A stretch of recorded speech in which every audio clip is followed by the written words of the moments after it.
Hi, my name is Carolyne Barry, and I'm here today on the Virtual Channel Network. I have cast almost 1,000 commercials. I am an actress, a director. I am one of LA's top commercial teachers, and recently I have written and published my book called Hit the Ground Running for new actors. And I'm here today being interviewed by Miss Jennifer Riker, which I'm really excited. I just met her and she's fabulous. All right, so go ahead. Go ahead. Ask away. Well, what's the word if you're beyond a triple threat then? What triple threat? And I call myself a multi-hyphenate. Well, yeah. Yeah, and sometimes people say to me, how do you do it all? And I go, 3 things at a time. Wow. I love having a lot of stuff going on. I think you can get a ticket in LA for that, though. Really? Well, then I better move back to New York. Because in New York, it's not illegal. So did you start as an actress then? Yes, I started as a dancer. Oh. And I was on a television show years ago, and I started studying acting at that time, and I really liked it a lot. And I loved dancing, but I never liked being in the background. Mm-hmm. I found myself being treated like furniture at that time. Dancing wasn't as respected as it is today. So I started studying acting because I was on a very successful television show, and then all of a sudden I started being featured and started doing some acting in different places, and then I fell in love with acting. And then some gentleman who was dating a roommate of mine said, you're really a great type for commercials. And at that time, commercials were very white bread, and I was like, white bread. And I'd also studied a lot of acting and improv and stuff. So, and also a lot of people weren't doing commercials. Today, when I cast, for example, we see anywhere from 60 to 200 people in a day, depending on the commercial. Mm-hmm. When I first started doing it, you saw 25 people if you were lucky. So I was getting 1 or 2 out of every 5 auditions I was going out on. I mean, I booked over 20 years of commercials, like 400 commercials between going back and forth to New York and LA. And I was also doing some acting, but I sort of became a commercial queen because you get addicted to the money and to the, being wanted and everything. So I started mainly as a dancer, and then primarily for many years as an actress.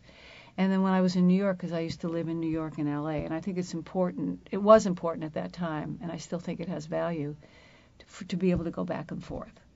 And then I started a theater company. We just accidentally walked into a grant, me and a few other friends, and we started a theater company in New York, and a lot of people came to me and said, well, you're booking so many commercials. How did you do it? And I go, I don't know. I think it's about acting, and I've done acting. So funny, you never felt like a prop. You say furniture as a dancer, but not a prop as an actor in commercials. Not when I was doing it. When I was doing it, you actually had dialogue and scenarios and improv.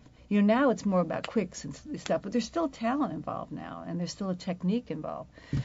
But the advertisers have more of the artistic creation, I feel. Oh yeah, they do. You're a pawn, but yet there's still something that you can do at auditions that make you stand out. And a lot of it is physical, and a lot of people don't understand physically what to do with themselves or what to not do to make themselves appropriate. Like one of the things I teach my students, and I really, really believe, and it's not written anywhere, it's just something I believe, that 60% of why you get a callback is what you look like. 20% is your confidence, your personality, and your essence. And 20% is your talent to get a callback. Then once you get the callback, it's still a little bit about what you look like, because then they're narrowing down the perimeter of the people that they're trying to appeal to. Because you get commercials either because people aspire to be you, or they can relate to you. And that's physical because they happen so fast. Which you can't control. You can either look. You can control some of it. You can control your hair palette. color, your weight. Right. Guys with that are overground brows can clean up a little bit. Your hair length. There's a lot you can do. Not everything, but you could alter 30 or 40% of what you look like. That is appropriate for commercials. Just by being aware. But that would be to say that you actually know what they're looking for. In terms of like how I put myself together, I have no idea if it's exactly what they are looking for. No, but you have a general idea of what most people look for in your age and your type. Mm-hmm. Young like, mom. You'd be soccer mom. You would be a soccer mom, right?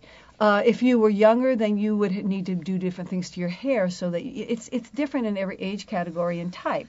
But you do have a good soccer mom look. You know, you might try a different hairstyle just to play a little bit. You might try different colors and stuff. But if I were casting, I wouldn't have a problem bringing you in as a soccer mom, and I wouldn't have anything to say about you in terms of what you need to do. But a lot of women don't get it.